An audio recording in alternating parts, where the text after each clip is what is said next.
Velkommen alle sammen til det her webinar for 3 minutter. Jeg hedder René Jetting, og jeg har i dag inviteret måske nok en af Danmarks mest benyttede foredragsholdere inden for AI. Og vi skal bruge den næste time på at skære igennem støjen og finde ud af, hvad der faktisk betyder noget her i 2026. Men lad mig prøve at præsentere Anders Bech. Anders er en civilingeniør, forfatter til bestselleren AI-epoken, og han er en mand, der har fulgt kunstig intelligens i mere end 8 år. Han holder foredrag rundt omkring i virksomheder og organisationer i Danmark. Yes, og jeg synes, det du gør, det er, at du taler klart og tydeligt igennem, Anders. Så tak for det. Jeg har lavet en række spørgsmål til Anders, og foruden dem, så er der også spørgsmål og svar. Altså, I kan også komme nogle spørgsmål og svar til Anders. Og så eventuelt skriv dem i chatten. Lav lige 3 stjerner, og så skriv spørgsmålet. Så tager vi dem stille og roligt. Men lad os bare komme ud af. Har du noget, du vil sige, inden vi starter, Anders? Nej, ikke. Godt at se alle sammen. Ja, helt sikkert. Fedt, at I vil være med til det Ja, her webinar. Det her har jeg det var også glædet mig til. fedt. Tak, Anders.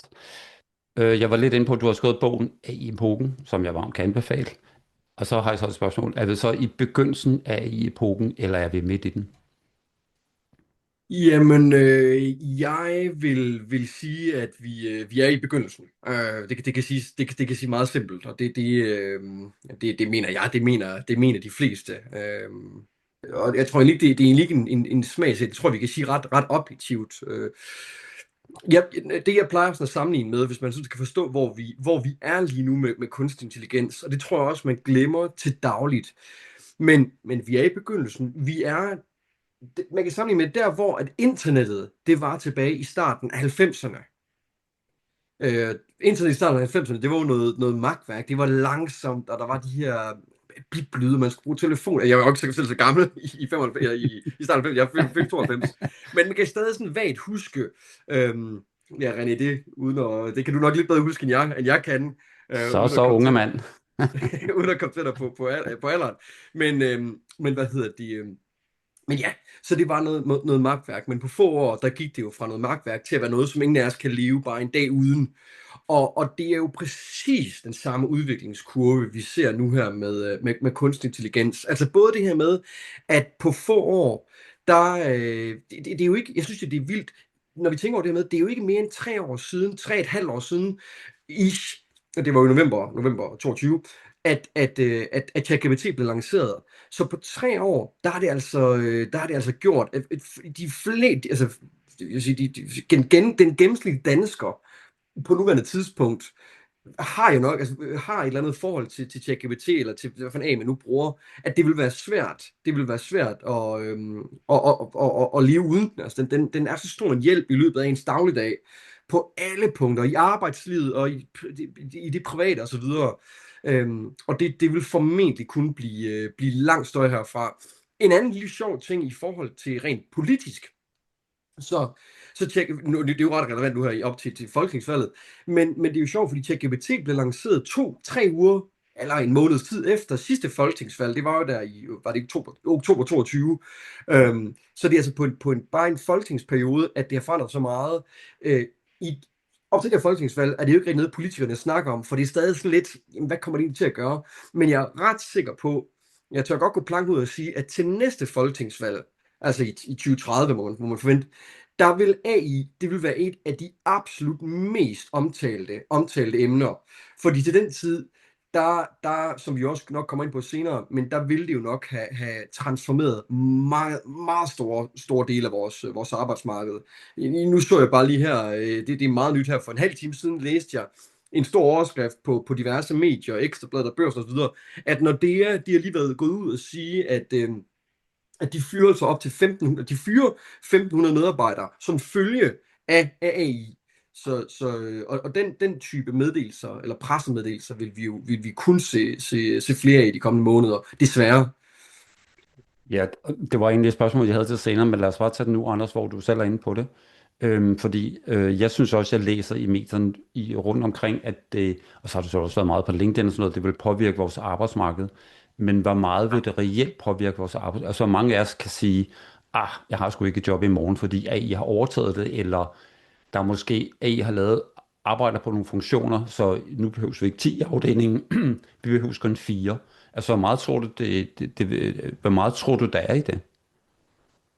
Jamen, det skal jo siges for det første, at der er jo meget, meget stor uenighed om, hvad kommer det til at betyde. Kommer det rent faktisk til at spise jobs, eller kommer det rent faktisk til at skabe jobs? Historisk kan vi jo se, at for en teknologirevolution, der, selvom at der er job, der er forsvundet, så når alt ligesom lægges på vægtskålen, så ender vi jo stadig med flere jobs, end der var før.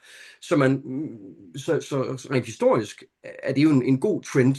Men problemet med AI, det er jo bare, at det grundlæggende, der er der jo noget anderledes ved det her med, at det er jo første gang, vi står med et værktøj, der kan operere sig selv. Og det er jo den helt grundlæggende, det der grundlæggende er anderledes sammenlignet med computeren, eller med dampmaskinen, eller internet, hvad det nu er, vi har haft igennem tiden.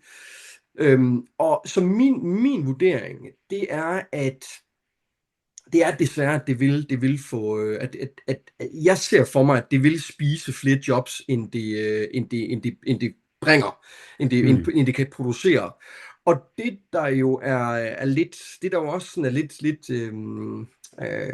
anderledes for det her end tidligere, det er også, at det går efter de højtuddannede stillinger. Altså tidligere, der er det de lavt uddannede, dem der ikke har krævet en specielt lang uddannelse, som der bliver spist. Men nu, der er det jo de tunge, altså akademikerjobsene, det er vidensarbejderne, det man vil kalde white collar på engelsk. Det er den type jobs, det går efter. Vi kan jo allerede nu se, det er programmører, det er kundeservice ansatte, tekstforfattere, snart der er det nok revisorer, det er marketingansatte osv. Så jeg tror, at det vil få nogle store konsekvenser. Og mit tip, det kommer i dag jo til at snakke meget ind i, det er jo også hele ånden ved nu af det, vi skal til at snakke. Mit store tip, det er, hvis man står og er lidt nervøs, og så for det første kan jeg fortælle, at man ikke er alene, det er der jo, jeg ved ikke, om det er nogen hjælp, men der er mange, der står nervøse for tiden. Men det vigtigste tip, som jeg kan give, det er virkelig at tage de her AI-værktøjer 100% til sig. Altså, så det gælder om, begynd at lære, som sagt, det er det, vi kommer til at snakke om nu, AI-agenter, vibe coding, begynd med Claude Code, Claude Cowork, Codex, N8N, fordi sådan en kliché, eller sådan en floskel, man kan sige, jamen det er, at de sidste, der tager AI til sig, det er de første, der kommer til at ryge på arbejdspladserne.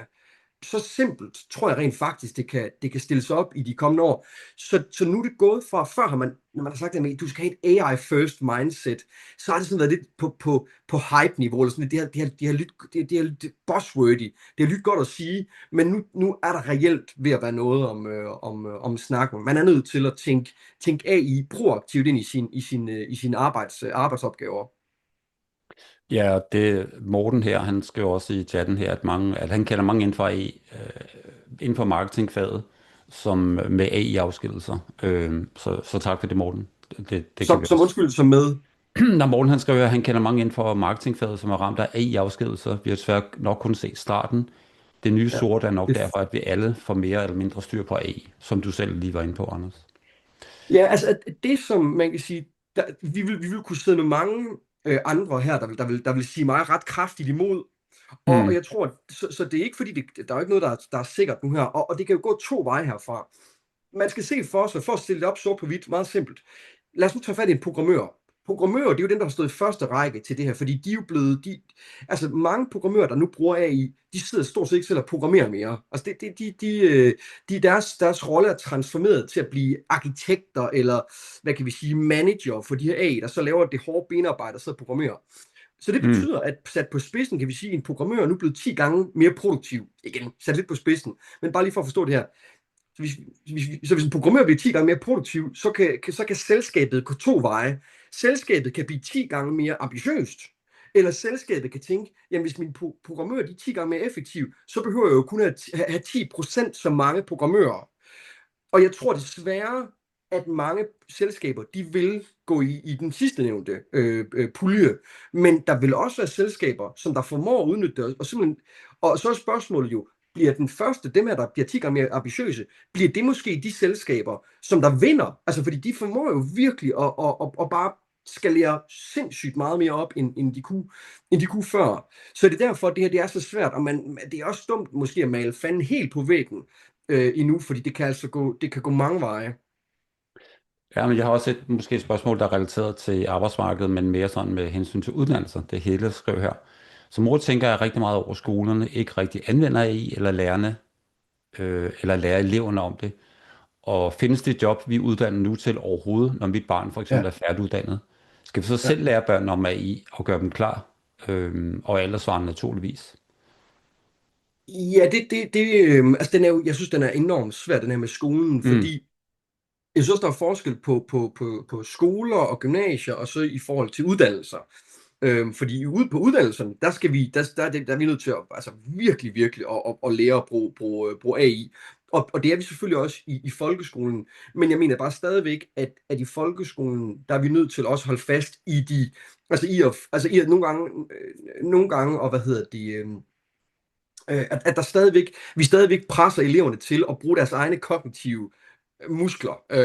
Fordi der er jo i dag er der jo elever, der outsourcer enhver opgave, mm, desværre, enhver opgave til AI. Og det svarer jo til at sende sin kammerat ned i fitness. Så er det altså ikke dig, der bliver trænet. Det er den anden. Det er jo så AI'en. Så jeg synes, det er vigtigt, at vi stadigvæk holder fast igen i ens egne kognitive muskler. Men når det så er sagt, jo, så vil jeg også samtidig anbefale, at man, hvis en skole ikke lærer eleverne om at bruge de her, om at prompte, og måske bruge ChatGPT, eller Gemini, eller Claude, eller hvad det er, jo, at man så også, at man som forældre også lærer det. Nu har jeg jo selv en 2-årig datter, så jeg står i det dilemma om nogle år, hvordan man lige skal gøre det, og nu mm. har jeg ikke selv lige siddet og sat mig og tænkt meget aktivt over det, men jeg tror, at for mig, der er det også bare vigtigt det her med at sige, og det er sådan en floskel, jeg generelt slår på, at ofte skal vi også passe på, at altså AI, det skal ikke supplere os, det skal ikke erstatte os, det skal supplere os. Så et eksempel det er netop, hvis man sidder og skriver en jobansøgning, det er sådan en helt lavpraktisk tip, hvis man sidder og skriver en jobansøgning i dag, så lad for guds skyld være med bare at sige til sin AI, lav lige hele det jobansøgning for mig. Fordi så for det første lærer man får ikke motioneret sine egne kognitive muskler, og det bliver også generisk og sjæleløst. Og dem, der sidder og læser jobansøgninger i dag, de kan næsten allerede i dag sidde og skille op i 2 bunker. En AI-genereret bunke, som der ryger direkte i skraldespanden, og en, hvor man kan mærke, at der er noget menneskeligt i det her. Altså et menneske, der sidder og lagt sin egen personlighed i.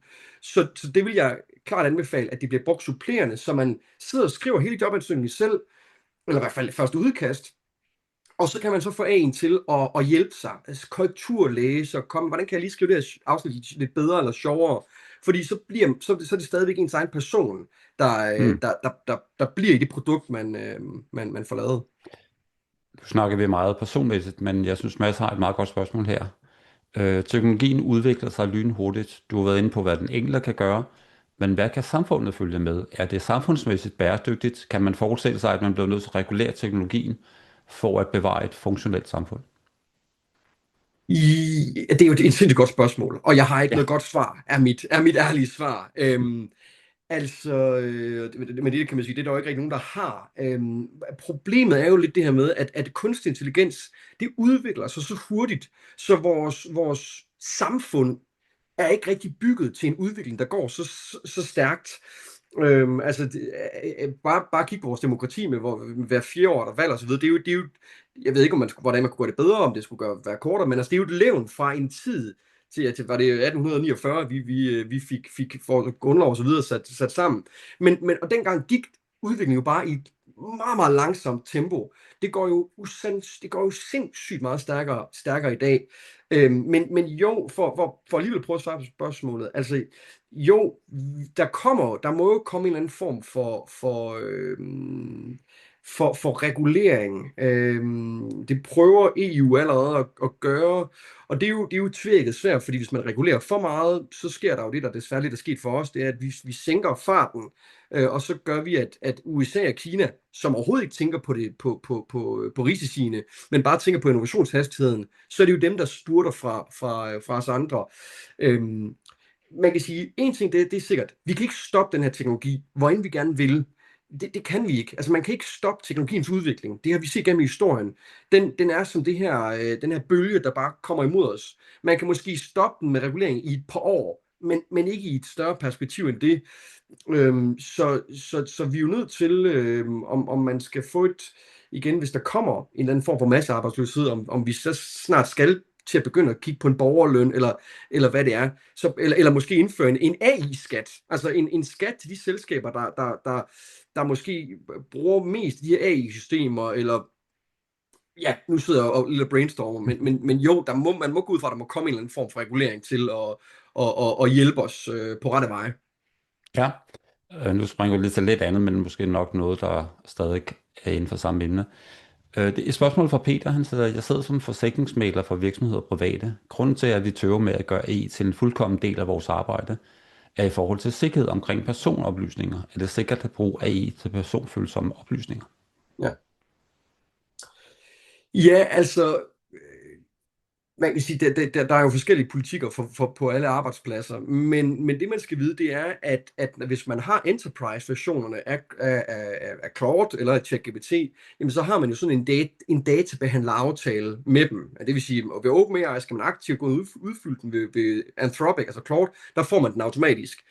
Og så det vil sige, at i forhold til GDPR, der kan man altså godt slippe afsted med det. Man har en databehandleraftale, så skal man selvfølgelig selv have en AI-politik og hvad hedder det, risikodokument, som man skal med GDPR. Men så er det altså muligt at slippe udenom det. Og ja, altså nogle af de værktøjer, som jeg vil vise ham lidt, det er jo som Claude Code og Claude Cowork. Og det ligger jo på amerikanske servere. Og jeg tror, hvis man helt blokerer for det, altså så vil vi ikke bruge det, så er jeg bange for, at når der kommer den her AI-gap, som jeg tror, vi vil begynde at se i høj grad i år, jamen så vil man være blandt de selskaber, der falder længere og længere bagud. Ja. Du var selv inde på det. Også jer, der har skrevet de spørgsmål, I har skrevet nu, dem skal vi nok vende tilbage til, og jer, der kommer med nogle nye spørgsmål, dem skal vi nok også komme tilbage til. Og som sagt, stadigvæk, hvis I skriver spørgsmål, skal vi de 3 stjerner, inden I skriver spørgsmålet. Du var selv inde på det, Anders. AI-agenter og white coding. Ja. Hvad kan de i dag, og hvad skal de, som de ikke kunne for et år siden, for eksempel? Ja, så lad os prøve. Det er jo det, der er rigtig spændende nu her. Og jeg tror, når vi kommer til årets afslutning, så vil de helt store trends for i år, det vil, som du siger, René, det vil være 3 ting, og de flyder jo sådan sammen. Den hoppede over på, jeg kan ikke se dig, René. I kan sagtens se det, Anders. Ingen problemer. Super, okay, fint nok. Hvad hedder det? Men det vil være AI-agenter, det vil være vibe coding, og det vil være, og det går det hele, automations. Så det her med, at vi kan automatisere flere og flere arbejdsopgaver i de kommende måneder. Og det er jo den store forskel, fordi hvis vi tager fat i AI-agenter, hidtil, der har AI-agenter, det har været 90% hype og 10% substans. Fordi det har været sådan lidt fluffy. Hvad er en AI-agent egentlig, og hvad kan man bruge den til? Og svaret, det har været egentlig ikke specielt meget.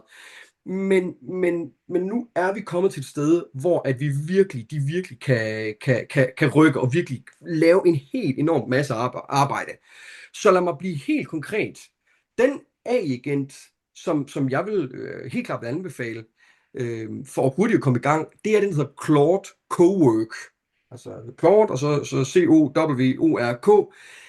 Det er den AI-agent, der lige nu vinder indpas som en steppebrand, vil jeg sige, i rigtig mange selskaber.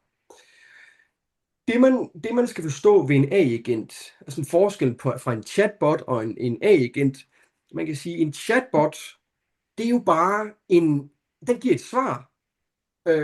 Du kan spørge den, hvad skal jeg have spist til aften? Så giver nogle 5 bud, eller forklare det her til mig, som man gik i 9. klasse, eller hvad ved jeg. Den giver et svar, men du skal selv tage det svar, og måske kopiere over i Excel, eller kopiere med over i en mail, du skal sende videre, og så videre. Så det er bare et svar, den giver. Men en AI-agent, den laver direkte opgaven for dig. Så du kan sætte den til, og som jeg vil vise jer med, altså lave en given opgave, og så kan du selv gå ud og lave morgenkaffe, eller sidde eller arbejde videre på en anden opgave, og så er den altså i gang med at arbejde for dig. Og jeg tænker, jeg kan jo prøve lige at dele min skærm Ja, med. jeg brugte det, Anders, som vi snakker om nede i Nu skal jeg lige se om den den grønne er. share-knap. Der skulle du gerne kunne dele et vindue eller din skærm. Ja, nu skal jeg lige se her.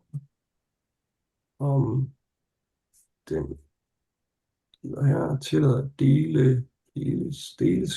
dele skærm. Ja, godt. Kan I se det nu her? Ja, vi kan se hele din skærm, Anders. Godt. Sådan, nu er vi inde i Claude, kan jeg se. Ja, lige præcis. Så nu står vi altså inde i Claude Cowork, som man skal downloade til sin computer. Det er både til MacBook, og det er til Windows. Det koster $20 om måneden. Men det for mig er det nogle penge, der er meget, meget godt givet ud. Og hvis man skal lægge penge for et værktøj, så kan jeg klart anbefale, at det bliver det her. Men lad mig vise helt konkret, hvad vi kan sætte den til. For det første, så skal man starte med at give den her Claude Cowork en mappe, som den kan arbejde i. Det er det første, man skal forstå. Det her med, at det er en AI-agent, der lever på ens computer. Så den har altså direkte adgang til de mapper, vi giver den lov til at arbejde i. Så jeg finder lige en mappe her. Nu skal vi prøve at se. Vi går ned denne her, og vi går ned i denne her. Jeg har en forberedning her. Lad os prøve at se. Nu skal vi se. Yes, nu skal vi prøve at se her. Jeg vælger en mappe, der hedder produktbilleder. Og jeg trykker åbn her, og så har jeg også lige forberedt en prompt her. Hvis jeg lige kan finde den. Den var lige her. Nu skal vi prøve at se her. Godt. Jeg kopierer den bare lige ned over her. Sådan her. Godt. Nu skal vi se. Jeg læser den lige her. Så forestil jer, at man sidder og arbejder med marketing. Du skal tage billederne i denne mappe. Jeg har den mappe, jeg lige har sat den til. Der ligger 5 produktbilleder i, som jeg viser jer lige om 2 sekunder. Du skal tage billederne i denne mappe. Og for hvert billede skal du lave 2 flotte produktbilleder med studiebelysning. Det ene billede skal have en hvid baggrund, og det andet billede skal vise produktet på et børneværelse. Derudover skal du lave en tekstfil, hvor du skriver en sød produktbeskrivelse, maks 30 ord. Læg billederne i en ny mappe, og teksterne i en ny mappe. Sæt en agent til at arbejde på hvert af billederne samtidig. Så den sidste sætning her, det betyder, at vi kan sætte flere agenter til, og så vi får løst opgaven hurtigere. Lad os nu prøve at se. Jeg trykker let's go her. Må jeg komme med et tillæg, Anders? En gang til? Må jeg komme med et tillæg? Ja, selvfølgelig. Og det var netop det, du lige gjorde, det jeg også synes, der er nemt med Cowork, det er, at man skal bare sige til den, hvad du skal, så du skal ikke kode. Det er jo netop også det, du er inde på, du gav den en kommando, ikke? Jo, lige præcis. Så det er jo bare det helt almindelige prompt, man giver den. Og nu kan vi se, nu er den altså i gang med at finde ud af, hvordan jeg skal løse den opgave. Og jeg kan lige vise jer de her billeder, som sagt, som der ligger op i mappen. Nu skal vi prøve at se her. Så jeg har altså taget nogle amatørbilleder. Lad os nu sige, at man har en webshop, der sælger babylegetøj. Så jeg har taget nogle billeder her, og igen, det er jo dårlig belysning, så det er bare med en iPhone, at jeg har taget de her 5 billeder. Så nu vil jeg altså have Claude Cowork til at lave nogle flotte billeder med ud fra dem her. Og vi kan se, at den har faktisk allerede lavet mapperne hernede, så den er fuld gang med at lave opgaven. Og det vi også kan se, det er, det man også skal vide, det er, at hver gang man sætter den til en opgave, så laver du sådan en to-do-liste. Så nu har den altså lige lavet en to-do-liste, at den skal bearbejde det her billede og næste billede osv., verificere alle output-filerne osv. Så det er jo det er en ret vild følelse, når man begynder at arbejde med det her. Nu er der sådan en AI-agent, der står og arbejder på vores vegne. Hvis jeg selv skulle have lavet den her opgave, den havde nok taget mig mange timer, og jeg skulle nok have fat i en produktfotograf osv. Det havde taget mange timer, det havde kostet mange penge, ressourcer. Men det plejer at tage et par minutter, så får vi altså løst den her opgave. Og vi kommer lige tilbage til den, for lad mig også lige, når vi nu er i gang, så lad mig lige vise en anden prompt. Ja. Så lad os nu sige, at man arbejder i HR.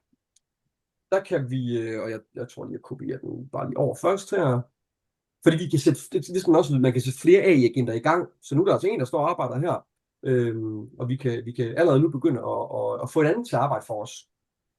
Nu skal vi se her. Jeg kan sige her, vi søger en ny stilling til salgsafdelingen. Jeg har en mappe med alle ansøgninger og CV. Du skal lave en Excel-fil og indskrive alle ansøgninger. Hver række skal indeholde navn, alder, lokation, spidskompetence, tidligere erfaring osv. Sorter ansøgerne i alder fra yngst til ældst. Du skal farvelægge rækkerne således rød, hvis ansøgeren ikke bor i Midtjylland. Lad os sige, det kan være, at personen bor for langt væk, det kan de have noteret. Grøn, hvis ansøgeren har over 5 års erfaring som sælger. Lilla, hvis ansøgeren bor i Aarhus over 10 års erfaring. Måske en superkandidat, man gerne vil lige have markeret. Og vi går selvfølgelig som før, der vælger vi lige en mappe, og jeg har igen lige forberedt en mappe her, hvor der er nogle ansøgninger i her. Godt. Så vi har altså en mappe her med 45 ansøgere, og jeg kan trykke åbn her, og jeg kan trykke sådan her. Og igen, nu er der så en ny agent, der står og begynder at arbejde for os. Så mulighederne her, de er altså enormt store, og vi kan også sætte den til, og den har også mulighed for at gå ud og browse på nettet, altså simpelthen med musen. Det giver nogle ret vilde use cases. Jeg kunne eksempelvis sige, prøv at jeg har en indkøbsliste på 50 varer, som jeg gerne vil have købt fra Nemlig. Kan du ikke lige gå ud og lægge lige alle de varer i kurven, og så sige til, når du er færdig.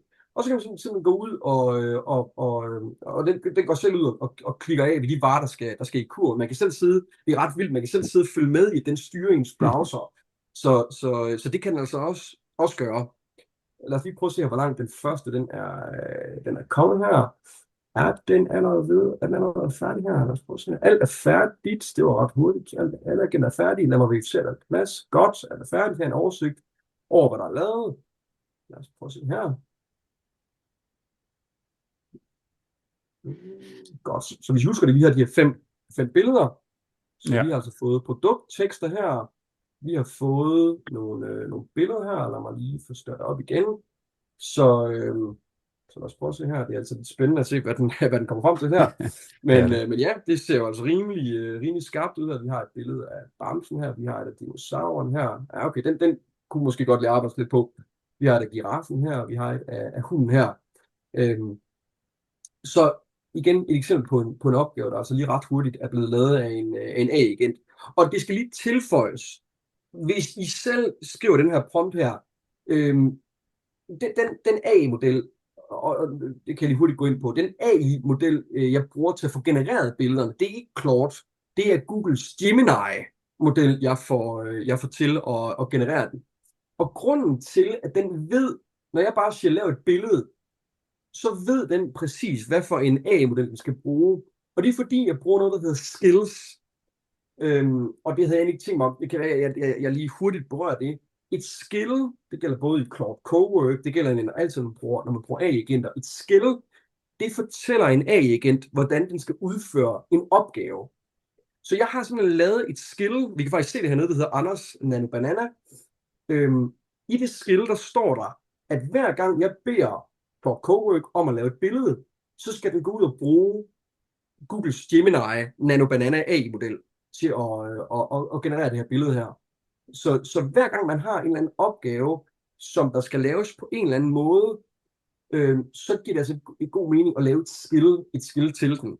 Og det er lidt, igen, jeg tror ikke, jeg vil ikke dvæle så meget ved det, men skriv det bag øret, et skill, altså S-K-I-L-L, det er en ret, hvis man begynder at arbejde med det her, så er det ret vigtigt, at man også begynder at forstå, og selv at begynde at få det ind i ens arbejdsflow. Jeg skal også lige tilføje, at hvis jeg må, Anders, at det der med, at Anders har lavet en skill, så hver gang Anders arbejder med billeder, så bruger han faktisk den samme skill, så man skal ikke lave en ny skill for hver opgave, man bruger egentlig bare den samme skill hele tiden, ikke? Fuldstændig.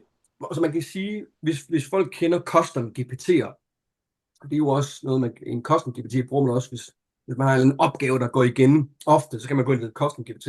Så det er lidt, det skal forstås lidt på samme måde, at igen, hvis man har en opgave, der ofte går igen, så kan man så lave et skill til den. Nu kan vi se, nu er den anden også færdig her. Så lad os prøve at se, hvad den Det er siger her. spændende. Alle 45 rækker er verificeret, sortering og farver stemmer 100%. Det er super. Og vi kan lige åbne den i Excel her. Og vi får altså alle de her 45 ansøgninger. Lad os prøve at se. For det første kan vi se alderen. Den stemmer, så det er går fra ung til gammel. Og den er lavet der sådan har markeret med rød, den bor uden for Midtjylland, og i grøn, og i lilla. Så den har også lige gået ind, og igen, en arbejdsopgave, der ellers manuelt krævende arbejdsopgave, der før ville have taget lang tid, den kan altså nu meget, meget hurtigt blive udført af Claude Cowork. Fedt. Det viser Jeg lidt tror, om... jeg hopper tilbage her til dig, Jeg René. synes- Hvordan er det, jeg stop share sådan der? Ja, jeg synes, det var 2 rigtig, rigtig gode eksempler, du kom med der, Anders. Og det betyder også bare, hvor langt... Altså, jeg synes selv, jeg oplever en massiv stigning i... Ingen flugt, men i hvert fald en stigning af interesse for Claude. Både Cowork, som jeg er mest beskæftiget med, og selvfølgelig også Code, Ja. som du mester i. Ja. Men jeg kan også godt se, at folk føler en eller anden form for... Jamen, jeg er vant til at samtale, jeg er vant til min GPT, jeg er vant til at prompte og have en samtale med ChatGPT. Og jeg får i hvert fald nogle mails om, at mange er bange for at skifte til Claude, ligesom man er bange for at skifte Windows til Mac. Altså det er som om, at nu er man vant til ChatGPT. Ikke? Har du nogle gode råd til, hvis man nu sidder og tænker, jamen jeg kunne godt tænke mig at skifte fra ChatGPT og så til Claude? Ja, og det er jo rent faktisk muligt at downloade sin hukommelse fra ChatGPT og så lægge den over i Claude. Så det man mister ikke noget, faktisk? Nej, altså en hukommelse eller noget? Nej. Yes. Lige præcis. Så det er ret nemt på den måde at skifte over. Jeg vil sige for mig personligt, så jeg føler, at det er forskellige ting, som de 2 modeller, de er gode til. Jeg bruger rent faktisk, når jeg bare skal bruge en chatbot, så bruger jeg rent faktisk nok stadigvæk mere ChatGPT. Jeg synes bare, den har stadigvæk nogle nuancer, når jeg taler med den, som jeg ikke synes, Claude fanger. Men der er nogen, der vil sige det omvendt. Der er nogen, der vil sige, at de vil mene, at Claude er langt bedre til at fange nogle nuancer. Så det kommer meget ud på en smagssag. Men i forhold til, vi sidder om her med AI-agenter, og i forhold til vibe coding, der er det altid Claude Cowork eller Claude Code, jeg bruger. Ja. Jeg ved ikke, om vil du sige noget mere om vibe coding, Anders? For nu havde vi jo... Ja, det synes jeg også lige hurtigt, vi komme ind på. Nu skal jeg lige sige, for den 34, vi har også lidt tid til spørgsmål, spørgsmål bagefter. Men vibe coding, det er jo også en af de helt store trends for 2026, og med ekstremt god grund. Fordi kort fortalt, så er vibe coding, det er jo det her med, at nu kan vi alle sammen udvikle softwareprogrammer nu her. Det kræver, før i tiden, der krævede det en programmeruddannelse, eller i hvert fald lang tid at sidde og nørde med programmering, før at man lærte at lave programmer.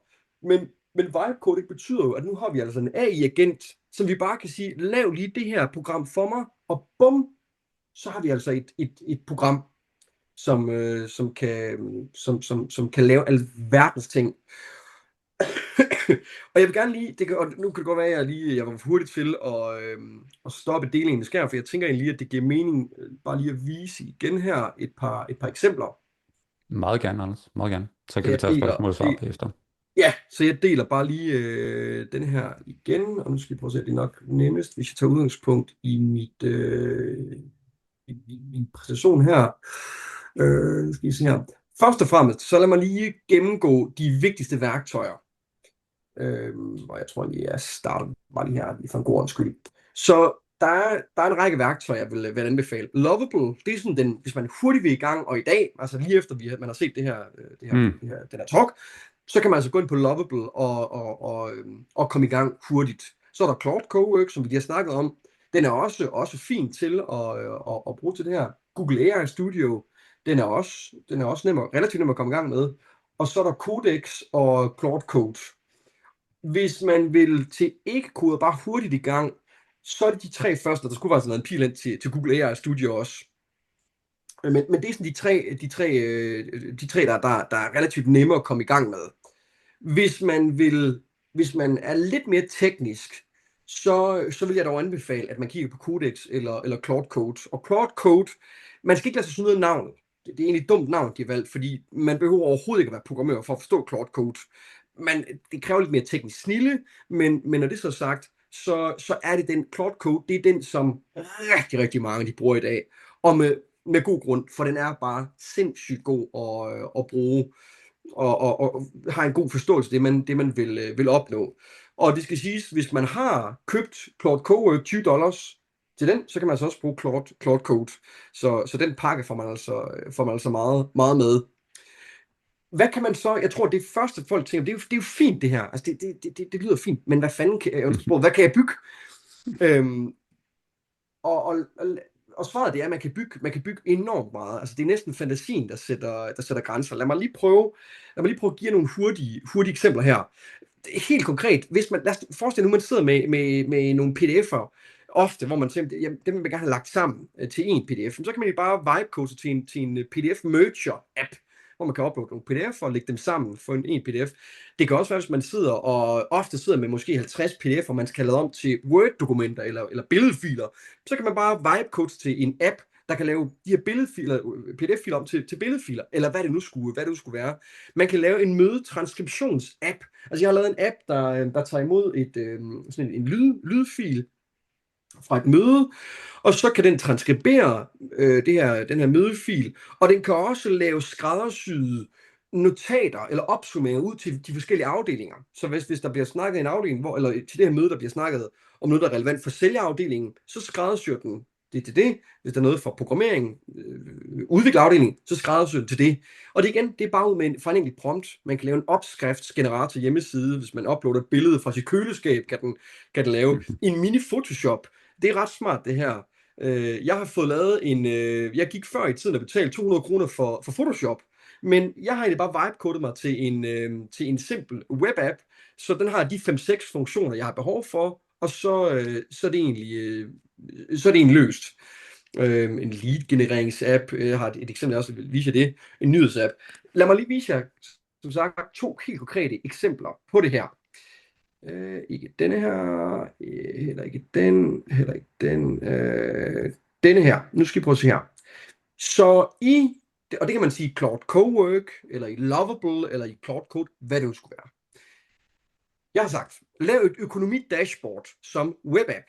Man skal kunne uploade sit kontoudtog for sin private økonomi som CSV-fil, og så analyserer Claude alle transaktioner og viser det i et flot dashboard med grafer, kategorier, topbutikker, faste udgifter og personlige spareråd.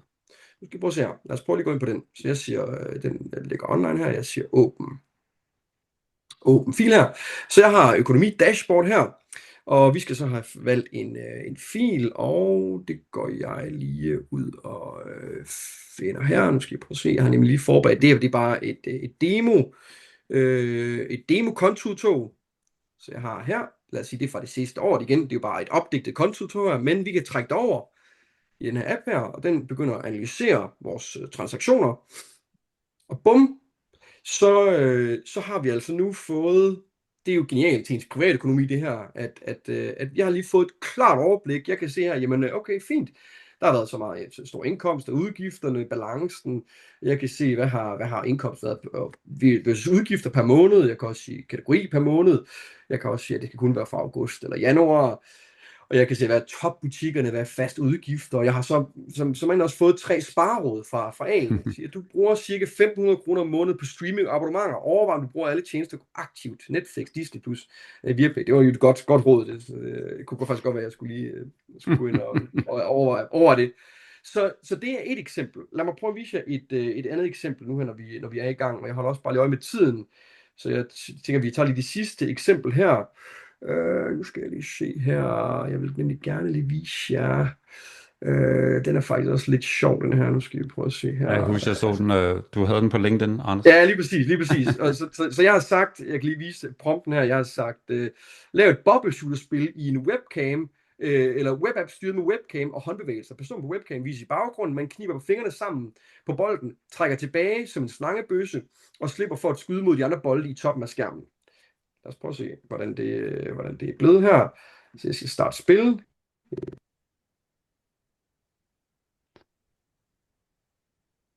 Så forsvandt Anders. Det er nok fordi, at måske at hans webapp skal man nytte hans kamera og sådan nogle ting. Jeg regner med, at han er tilbage lige om lidt.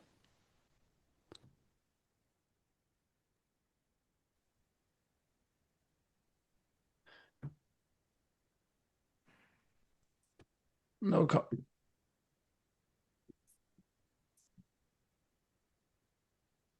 Sådan der. Den skulle lige bruge dit webcam, Jo, Anders. René, I kan godt høre mig, ikke? Ja, ja, sagtens. Ingen problemer.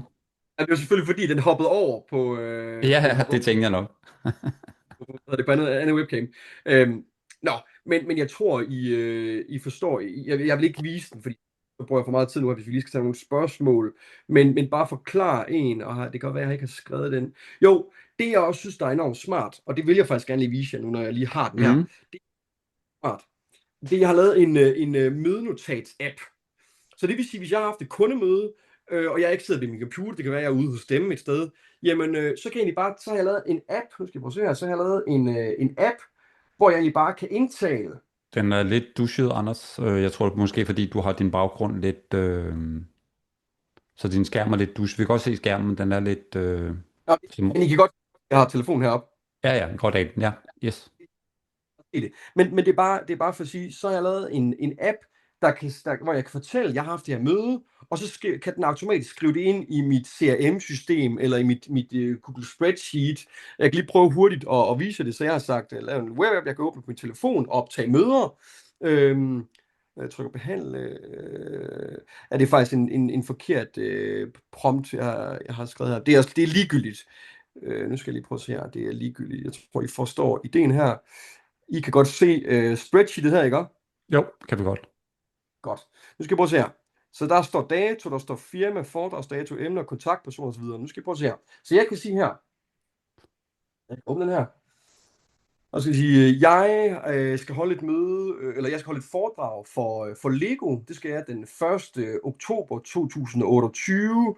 Og jeg skal snakke om bæredygtighed i forhold til AI, og jeg snakkede med en Peter Mogensen. Og jeg kan trykke færdig her, og jeg kan trykke behandle. Læg mærke til, nu burde det komme ind i mit Google Spreadsheet her. Jeg trykker behandle.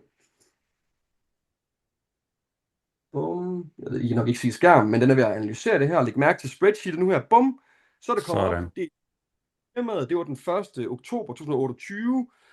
Det var bæredygtighed i forhold til AI, og det var Peter Mogensen, jeg havde et møde med.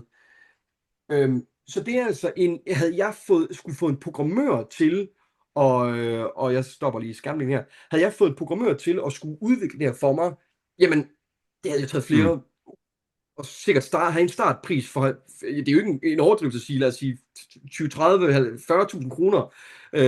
Jeg tror ikke, det havde været under, eller i hvert fald plus 20.000 kroner. Så det på en time, der har jeg altså lige fået vibe-kodet mig til sådan et system. Så det var bare lige for at sætte inspiration lidt på glæde. I hvert fald, altså det man skal forstå med vibe-coding, det er, det svarer virkelig til, at vi nu har fået et helt nyt værktøj til at angribe problemer med. Det svarer, jeg tror, det svarer det til første gang, man gav en håndværker en boremaskine. Bum, her. Nu kan du så løse problemer på en helt ny måde. Det er på samme måde, skal vi nu til at vi har fået en helt ny vertikal, vi nu kan angribe problemer fra.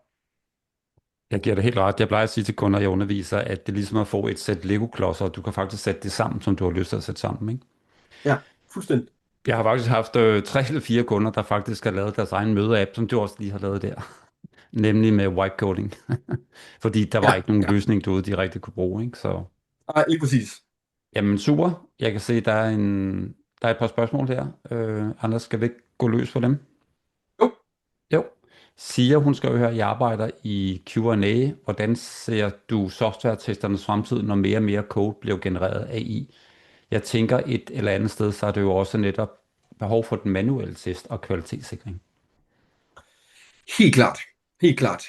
Nu fik jeg hørte ikke lige starten. Kan du lige læse lige starten igen af spørgsmålet? Ja, det er Sia, hun skriver, jeg arbejder i Q&A, altså firmaet. Hvordan ser du software-testernes fremtid, når mere og mere kode bliver genereret af AI? Ja.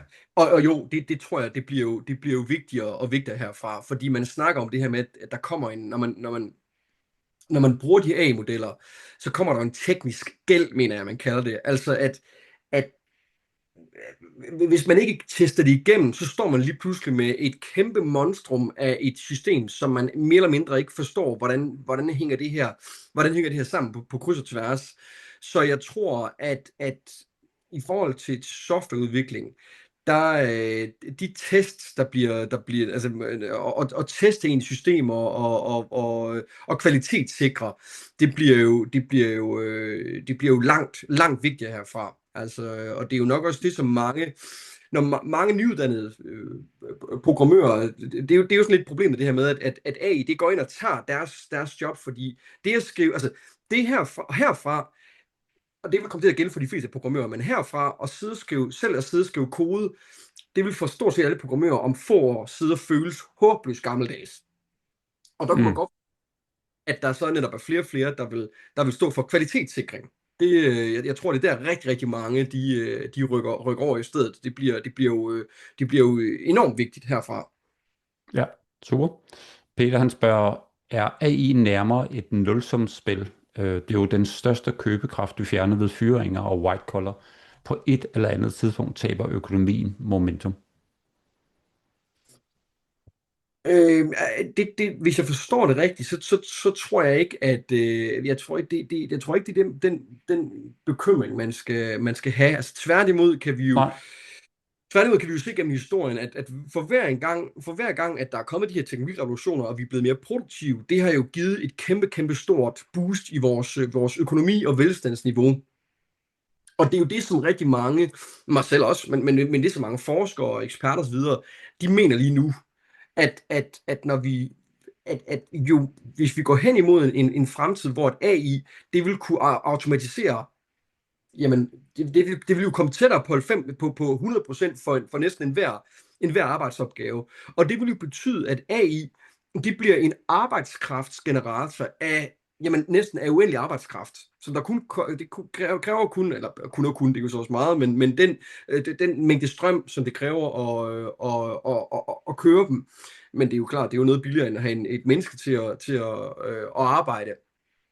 Og ja. i den, men hvis vi samtidig lægger det sammen med, nu er det jo rent digitalt, altså de arbejder jo rent, AI arbejder jo kun i den digitale verden, men hvis vi lægger det sammen med, at vi også ser ind i en fremtid relativt snart, hvor der kommer humanoide robotter, selvkørende biler, der altså også kan begynde at påvirke den fysiske verden, jamen så er der jo folk, der reelt snakker om, at så vil vi få nok midler, og det vil skabe et samfund med der er et ord for det,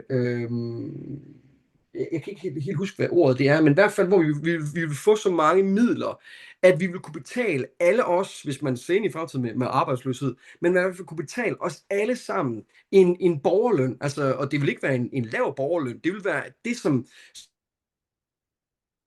som en direktør bliver i dag, altså en gennemsnitlig direktør bliver betalt i dag, så det vil være en høj løn, vi alle sammen i så fald kunne blive betalt. Så det vil ikke, det vil tværtimod kunne skabe langt mere velstand, altså det vil, ja, end vi overhovedet kan forestille os. Det er i hvert fald det, mange mener. Okay, tak Anders. Daniel han spørger, vi har gennem længe tid arbejdet på at få vores medarbejdere til at adoptere RPA, og det er ved at lykkes, men er det ved at være outdated? Hvordan ser du fremtiden for RPA flows, for eksempel Claude Cowork? Jamen, det er jo derhen fremtiden med Claude Cowork, det er jo der, vi bevæger os hen af. Så jeg ser det jo bare, at vi skal skubbe så mange medarbejdere derhen. I forhold til det her med, for jeg oplever mange selskaber, der kan have svært ved at få deres medarbejdere med på AI-bølgen. Og så får man nogle konsulenter ud, der viser nogle svimlende, avancerede modeller. I kan se det for jer på kryds og tværs. Skidt og kanel. Altså, og det er jo langt mere, og nu kunne det godt være, jeg ved ikke helt spørgsmålet, men nu er det sådan måske lidt mere generelt, jeg giver et svar på nu, sådan mere i forhold til AI adoption.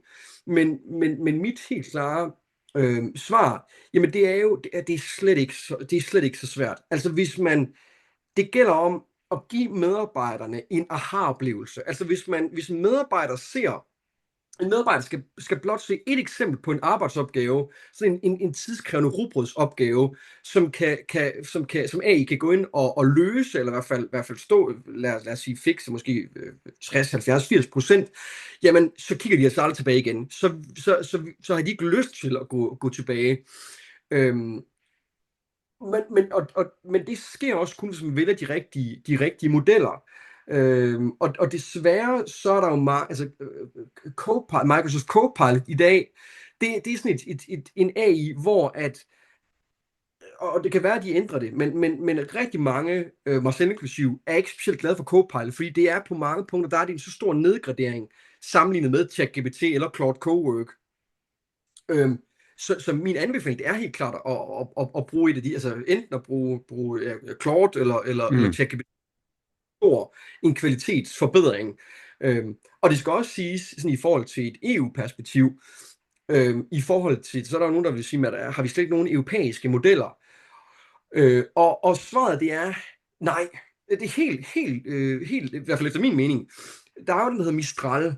Men problemet med Mistral, det er en fransk model. Problemet med Mistral, det er, at den er så langt bagefter, så man kan godt bruge den for at have det godt med, altså tænke, nu bruger vi noget europæisk teknologi, men på mange punkter, det er en så stor kvalitetsnedjustering, så det vil bare gøre, at man får sværere og sværere ved at få sine medarbejdere med på AI-vognen. Super.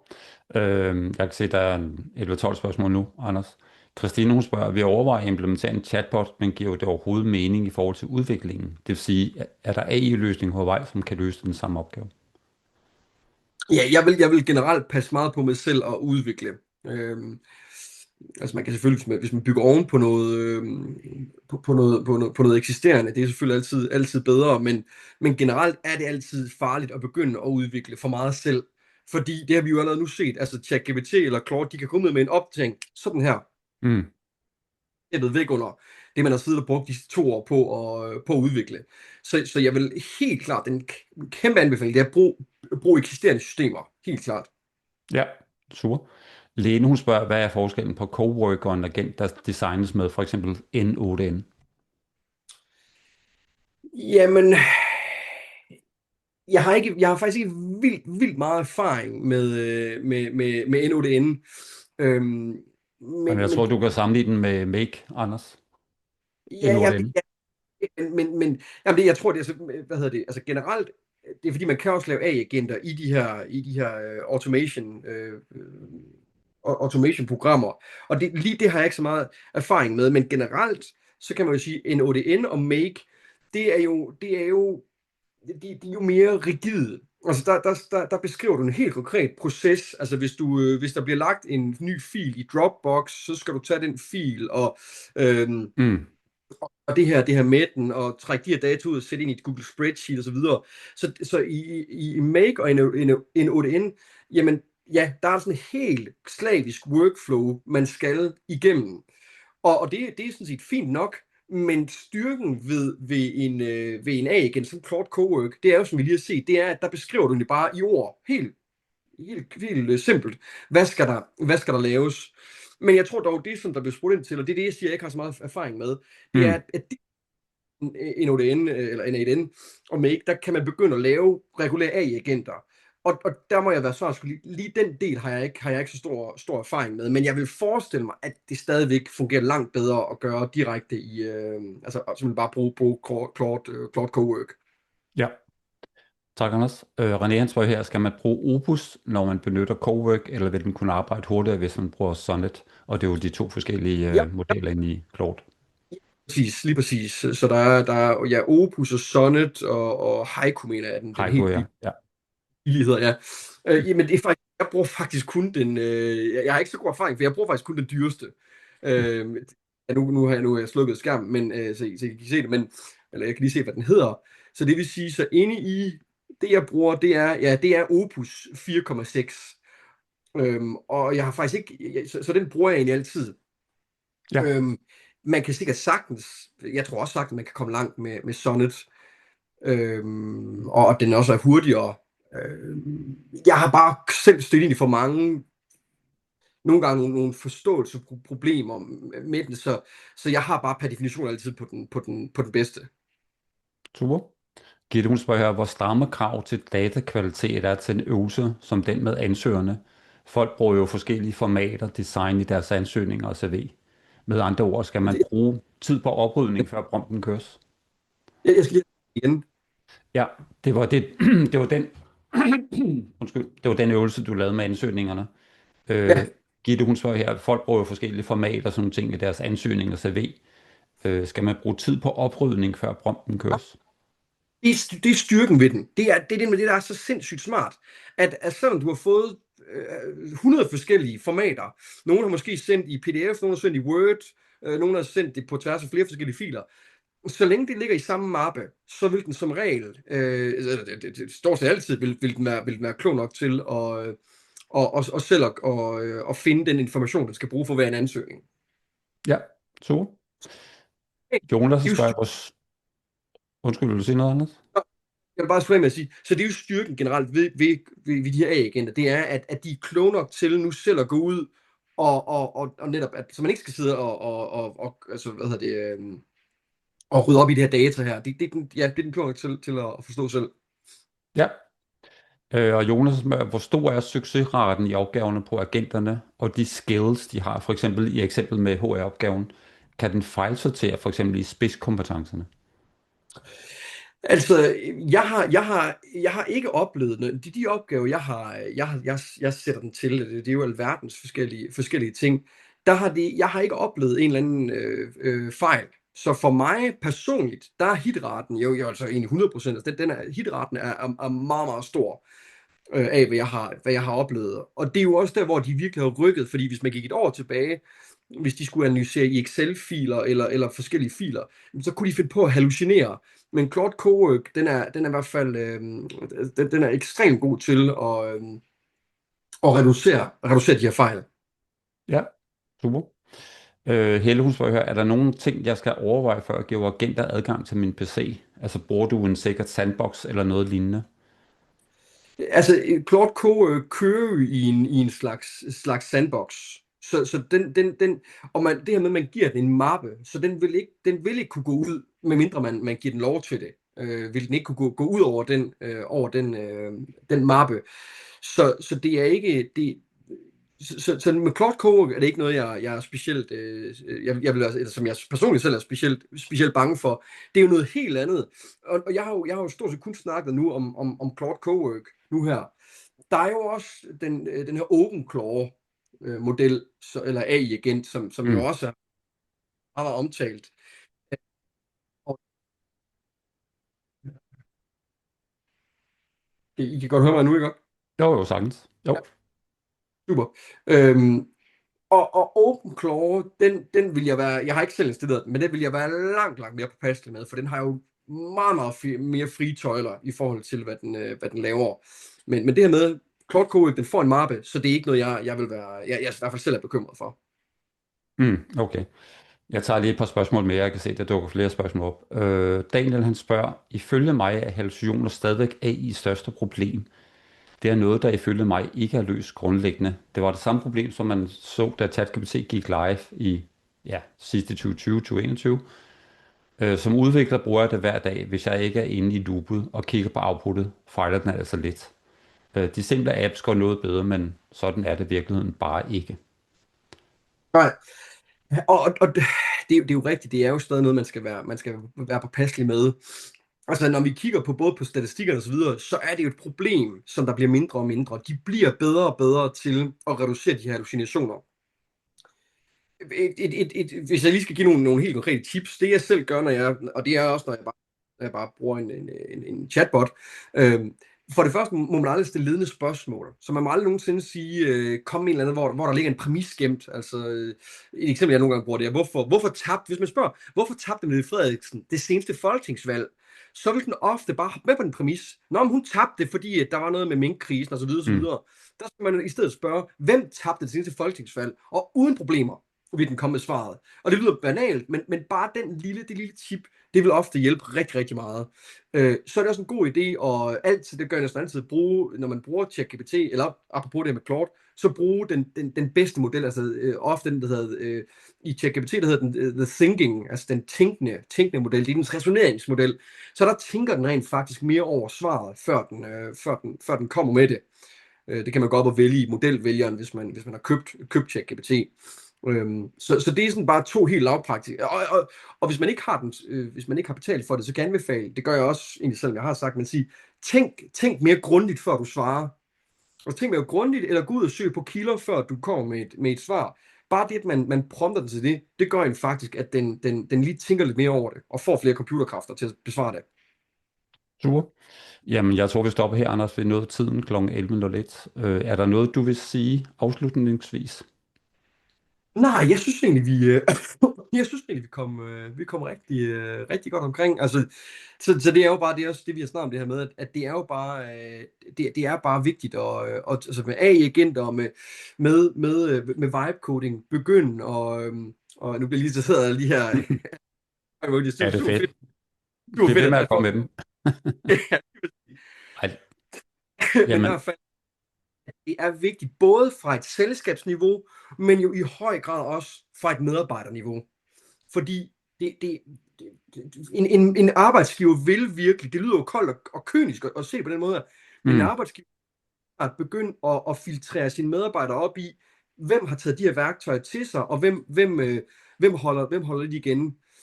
Så det er virkelig noget, jeg vil begynde selv at igen proaktivt at tænke i, hvad for nogle arbejdsopgaver kan automatiseres herfra.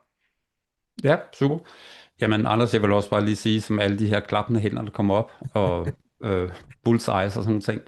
Fantastisk webinar. Tusind tak, Anders. Det var virkelig værdiskabende, værdigivende, så det skal du have tusind tak for. Jamen, en fornøjelse. Men vi snakkes ved alle sammen, og optagelsen med Anders kommer i morgen. Ha' det Ja, godt alle sammen. Hej. hej.